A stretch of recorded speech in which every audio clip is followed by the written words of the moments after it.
Hello everyone. Marketing process का chapter हम कर चुके हैं। इसके बाद करेंगे मार्केटिंग मैनेजमेंट ओरिएंटेशन, यानी कि जो मार्केटिंग है उसकी स्टार्टिंग कहाँ से हुई, उसके लिए किस किस स्टेप से हमें गुजरना पड़ा, कौन कौन से कॉन्सेप्ट आए और सबसे न्यूली कॉन्सेप्ट कौन सा है और सबसे ओल्डेस्ट कॉन्सेप्ट कौन सा है। ये कॉन्सेप्ट एग्जाम में दे दिए जाते हैं और इनको स्टेप वाइज लगाया जाता है। इनके अंदर से तो बहुत ही कम क्वेश्चन पूछे जाते हैं, मोस्टली इनकी जो प्रोसेस है वही पूछी जाती है। इसीलिए हम इनको ब्रीफली डिटेल करते हुए आपको उनकी जो जो कॉन्सेप्ट आए उनके अकॉर्डिंग हम आपको बताएंगे। तो मार्केटिंग मैनेजमेंट ओरिएंटेशन, उसकी उत्पत्ति कहाँ से हुई? इट मीन्स कहने का मतलब ये है कि जो फर्स्ट कॉन्सेप्ट है वो कौन सा था और सबसे लास्ट में कौन सा कॉन्सेप्ट आया। तो जो फर्स्ट कॉन्सेप्ट था वो था हमारा प्रोडक्शन।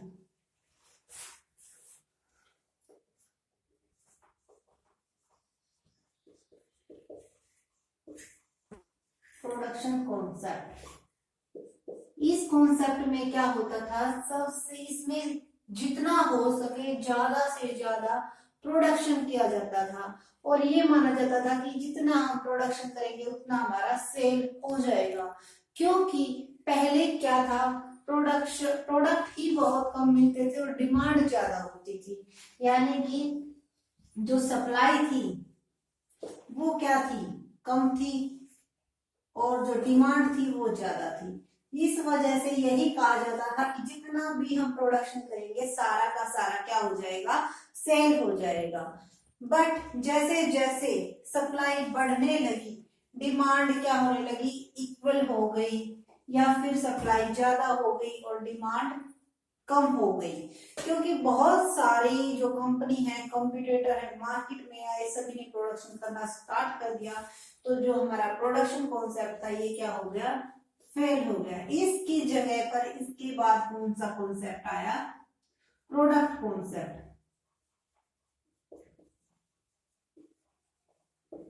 इस कॉन्सेप्ट में क्या किया गया, प्रोडक्शन कॉन्सेप्ट में सिर्फ ये कहा जाता था कि आप सिर्फ प्रोडक्ट तैयार करो, कैसा भी प्रोडक्ट हो आपका क्या हो जाएगा, सेल हो जाएगा। क्योंकि डिमांड बहुत ज्यादा थी बट सप्लाई बहुत ही कम हो रही थी।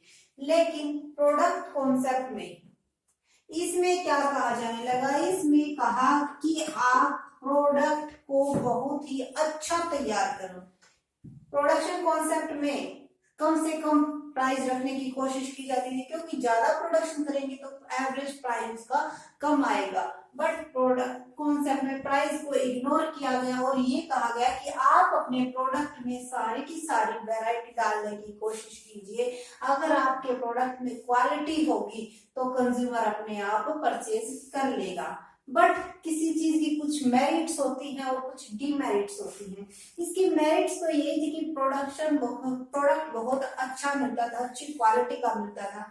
बट इसकी डीमेरिट्स क्या हुई, इसकी डीमेरिट्स ये हुई कि उससे इसका प्राइस बहुत ही ज्यादा होने लगा जो कि कंज्यूमर के लिए अफोर्डेबल नहीं था। जब डीमेरिट मेरिट से आगे निकल जाती है तो वो कॉन्सेप्ट खत्म हो जाता है और उससे नेक्स्ट कॉन्सेप्ट आ जाता है। तो इसी तरह प्रोडक्ट कॉन्सेप्ट की जगह फिर उसके बाद में कौन सा कॉन्सेप्ट आया, सेलिंग कॉन्सेप्ट।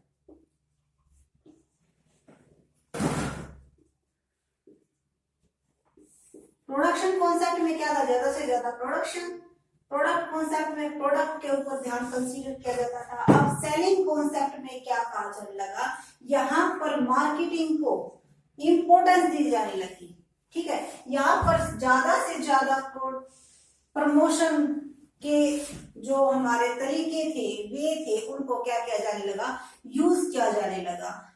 यहाँ पर कोई भी प्रमोशन का हम भी यूज नहीं कर रहे हैं, बट सेलिंग कॉन्सेप्ट में हम क्या करने लगे हैं, प्रमोशन मिक्स को यूज करने लगे हैं।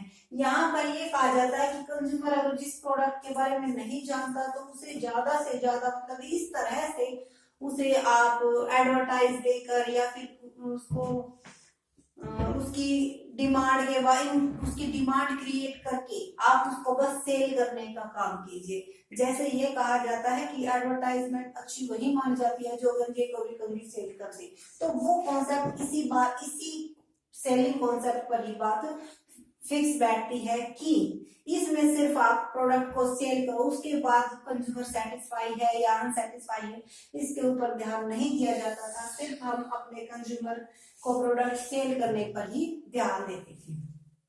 उसके बाद फोर्थ कॉन्सेप्ट आया मार्केटिंग कॉन्सेप्ट।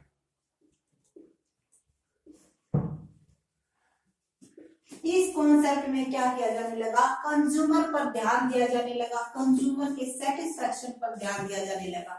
देखो सेलिंग कॉन्सेप्ट में क्या था, सेलिंग कॉन्सेप्ट में डिमांड क्रिएट की जाती थी, डिमांड क्या की जाती थी, क्रिएट की जाती थी। बट मार्केटिंग कॉन्सेप्ट में डिमांड के अकॉर्डिंग प्रोडक्ट तैयार किया जाने लगा। यानी कि मार्केटिंग कॉन्सेप्ट में हम पहले कंज्यूमर की क्या जानते हैं, डिमांड, वांट्स या नीड जो उसकी होती है उसको जानते हैं, फिर उसके बाद प्रोडक्ट को तैयार करते हैं।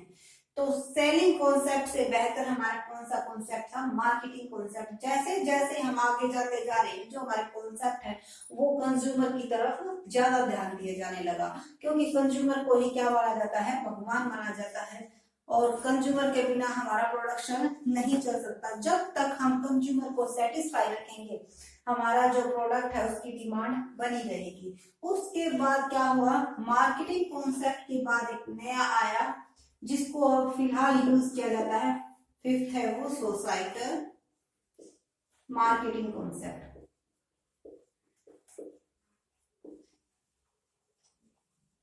देखो मार्केटिंग कॉन्सेप्ट में डिमांड के अकॉर्डिंग कंज्यूमर जो चाहता है, जिस प्राइस पर चाहता है उस प्राइस पर उनको क्या प्रोडक्ट तैयार करने की कोशिश की जाती है। बट सोसाइटल मार्केटिंग कॉन्सेप्ट में उनके सोशल वेलफेयर को भी ध्यान दिया जाता है, यानी कि इसमें कंज्यूमर के बारे में लॉन्ग रन में सोचा जाता है, लॉन्ग रन प्लस कंज्यूमर का वेलफेयर, कि इससे जिस प्रोडक्ट से कंज्यूमर को बेनिफिट भी मिलेगा और उसके साथ साथ हमारी सोसाइटी का वेलफेयर भी होगा। तो इस तरह से जो हमारे मार्केटिंग मैनेजमेंट है उसके कॉन्सेप्ट आए। इन कॉन्सेप्ट्स को आपको लगाना आता है, कई बार कोई भी चार्ट देता है और उनको एक स्टेप वाइज लगाना होता है। तो आपको आई होप पता चल गया होगा कि सबसे पहले कौन सा आया, प्रोडक्शन कॉन्सेप्ट, उसके बाद product concept, selling concept, marketing concept और सबसे लास्ट में सोसाइटल मार्केटिंग कॉन्सेप्ट। तो अगर आपसे सबसे ओल्डेस्ट पूछा जाए तो आप कौन सा बताओगे, प्रोडक्शन कॉन्सेप्ट, और सबसे न्यूली पूछा जाए तो सोसाइटल मार्केटिंग कॉन्सेप्ट। यानी कि अगर आपको कोई भी जो ये कॉन्सेप्ट अगर क्लियर हो गया हो तो आप किसी भी तरह के अगर क्वेश्चन पूछे जाते हैं तो आप उनका जवाब दे सकते हो। कई बार एक क्वेश्चन भी पूछा जाता है कि सेलिंग कॉन्सेप्ट और मार्केटिंग कॉन्सेप्ट की स्टार्टिंग पॉइंट कहाँ से होती है। तो देखो सेलिंग कॉन्सेप्ट की जो स्टार्टिंग पॉइंट है वो कहाँ से होती है, फैक्ट्री से होती है, क्योंकि वहां पर क्या किया जाता है, माल तैयार किया जाता है। बट मार्केटिंग कॉन्सेप्ट में कहां से होती है, मार्केट से होती है, क्योंकि वहां पर कंज्यूमर की वांट्स को पहले देखा जाएगा उसके बाद ही प्रोडक्ट तैयार किया जाएगा। बट सेलिंग कॉन्सेप्ट में हम फैक्ट्री में ही प्रोडक्शन तैयार कर देते हैं और अपने प्रोडक्ट को सेल करने की कोशिश करते हैं। और कई बार एक क्वेश्चन और पूछा जाता है अनसॉल्व्ड गुड्स। अनसॉल्व्ड गुड्स पर कौन सा कॉन्सेप्ट यानी कि कौन सी स्ट्रेटजी अपनानी चाहिए, तो अनसॉल्व्ड गुड पर हमें सेलिंग कॉन्सेप्ट का यूज किया जाना चाहिए। अनसॉल्व्ड गुड्स होती कौन सी है, जिसके बारे में कंज्यूमर को नॉलेज नहीं है, उनके ऊपर हमें कौन सा कॉन्सेप्ट लगाना चाहिए, सेलिंग कॉन्सेप्ट लगाना चाहिए। क्योंकि अगर कंज्यूमर को नॉलेज ही नहीं है तो उसे नॉलेज उसके बारे में जानकारी देने के लिए हम ज्यादा से ज्यादा क्या करेंगे, एडवर्टाइजमेंट करेंगे, ज्यादा से ज्यादा हम उसके लिए पर्सनल सेलिंग, पर्सनल जाकर उसको बताएंगे, मतलब बहुत सारे क्या करेंगे, कूपन वगैरह बांटेंगे, एड वगैरह देंगे, ताकि कंज्यूमर के उसके बारे में नॉलेज हो और कंज्यूमर उसके बारे में अवेयर हो। तो ये थे हमारे कॉन्सेप्ट। आई होप आपको क्लियर हो गए होंगे। So thank you for watching this video and please subscribe my channels. और हमारे जो स्टूडेंट्स हैं वो कह रहे थे रिकंस्ट्रक्शन एंड अमलगमेशन जो अकाउंट्स का चैप्टर है वो भी हम जल्द ही आपको करवाएंगे। Thank you.